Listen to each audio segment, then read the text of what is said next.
56 years later, I still do not believe and will not believe, as I am sucking my last breath in on my deathbed, if I happen to die in bed, I will never believe that Lee Harvey Oswald acted on his own with no help from who? The Russians? The American Mafia? The CIA? Who?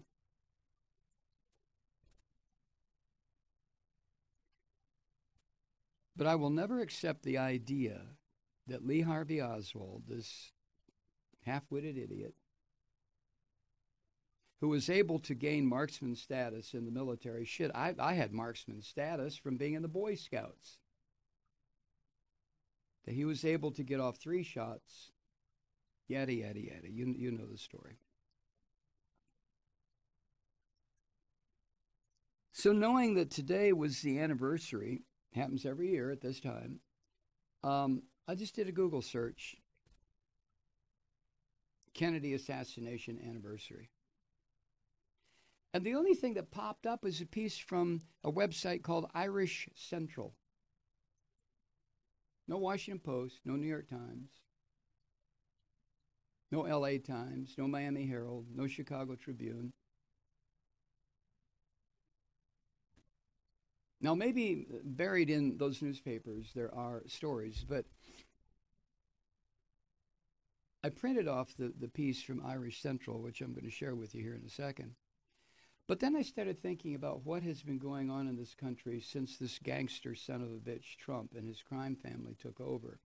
And it occurred to me that the people, whoever they are, responsible for the assassination of Kennedy, share all these decades later the same ideology as the son of a bitches who now back Donald Trump. Right-wingers, to my dying day, I am convinced that the plot against Kennedy was a right-wing plot of some sort. Was it the mafia? Was it some of the fascist crazy people like Curtis LeMay inside the U.S. military? Was it Russian operatives? I mean, look at Lee Harvey Oswald's time in Russia and his Russian wife and all this other bullshit. No, I don't believe it was the Cubans. I don't think Fidel Castro had a thing to do with it. Never mind all that.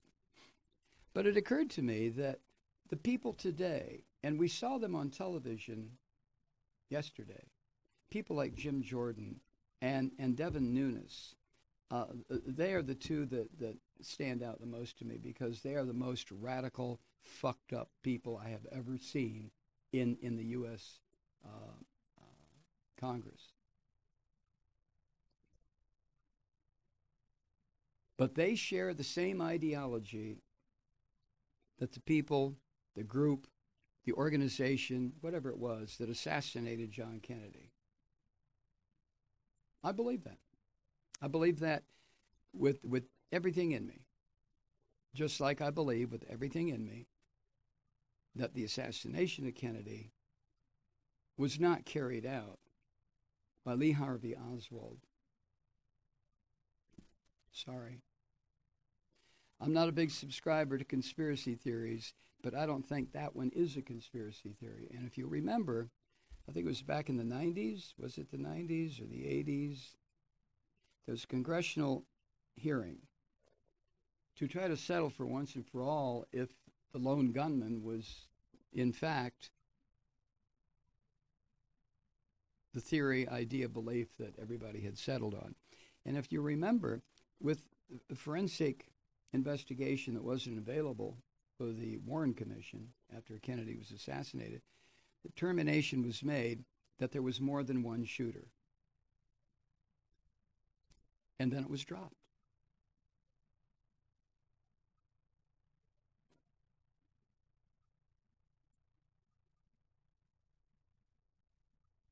So let me share with you, this is written by Francis Mulroney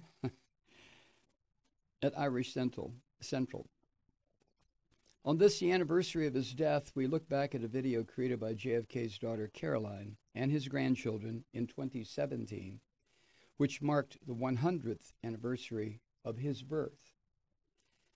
Marking President John F. Kennedy's 100th birthday in 2017, his daughter Caroline and her 3 children, Rose Kennedy Schlossberg, Tatiana Kennedy Schlossberg, and John Jack Kennedy Schlossberg, produced a video where they looked at the late president's legacy.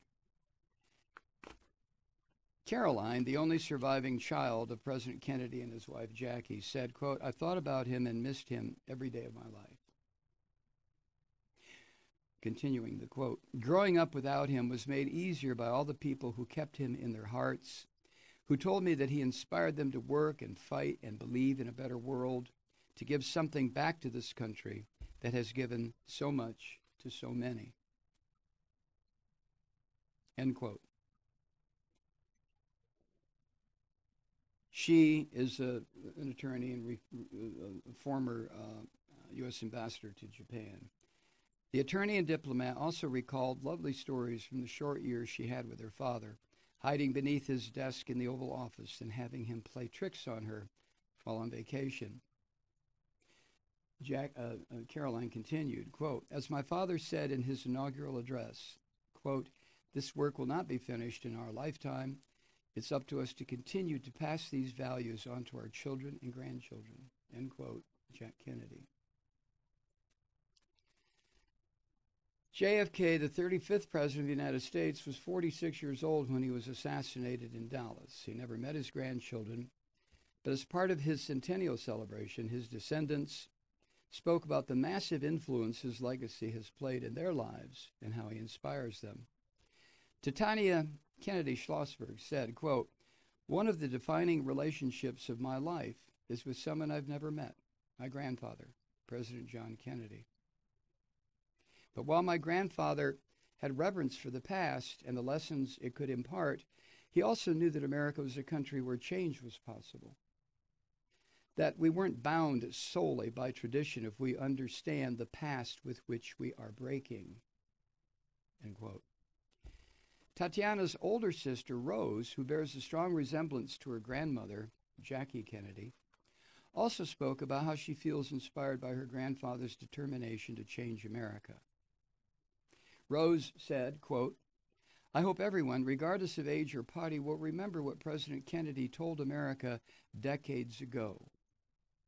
And that was, this nation was founded by men of many nations and backgrounds," end quote.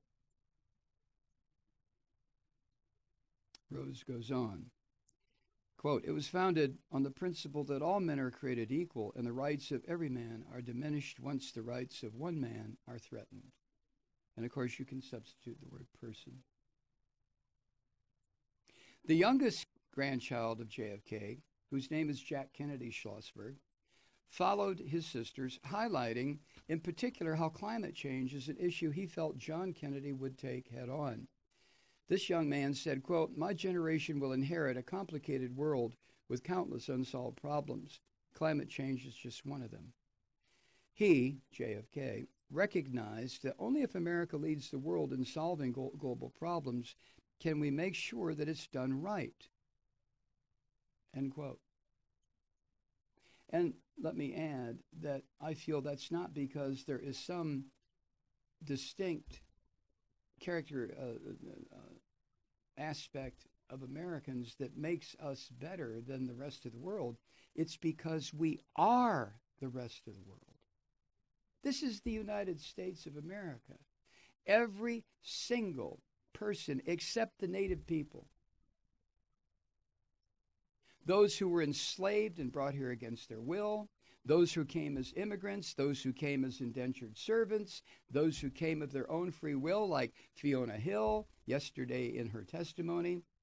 Every single person except native-born indigenous people was an immigrant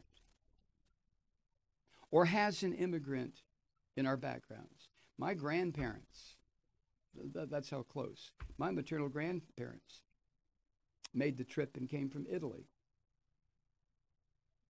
Everybody. And this pig son of a bitch, Donald Trump, who is doing what he's doing to destroy everything about this country,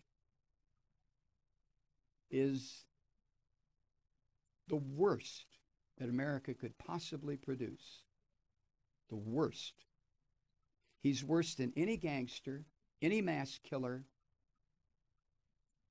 and he's got to be peacefully and legally removed from office. Carolyn Kennedy concluded with this. Quote, as his family, we're so proud of what my father stood for during his life and how powerful those values remain today. I hope that these reflections, the video, on President Kennedy's life and his influence on those of us who share his legacy will encourage people across the United States to look at challenges in their own corner of the world and seek solutions that heal, lift up the forgotten, and make a difference in the lives of others. End quote.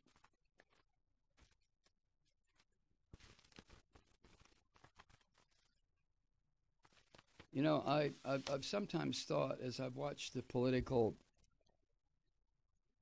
devolution of this country since the assassination of Kennedy, I've often thought, what if there had been a real investigation? Now, maybe we just didn't have the tools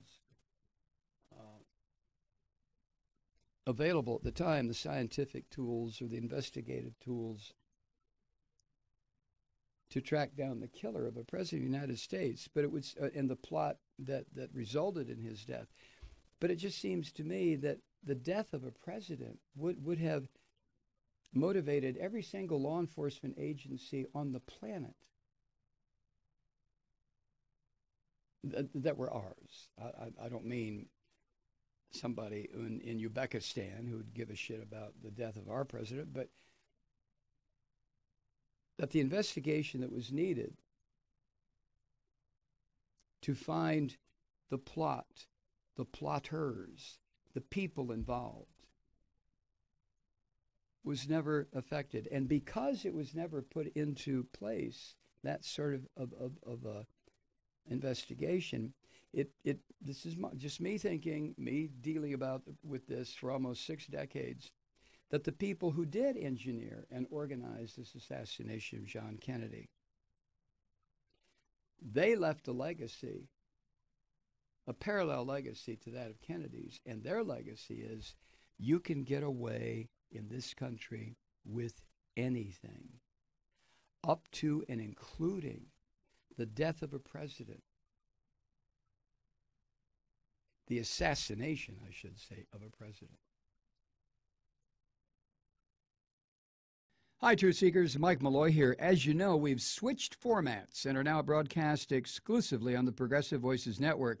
So that means you get fewer program interruptions, no corporate commercials, and lots of profanity.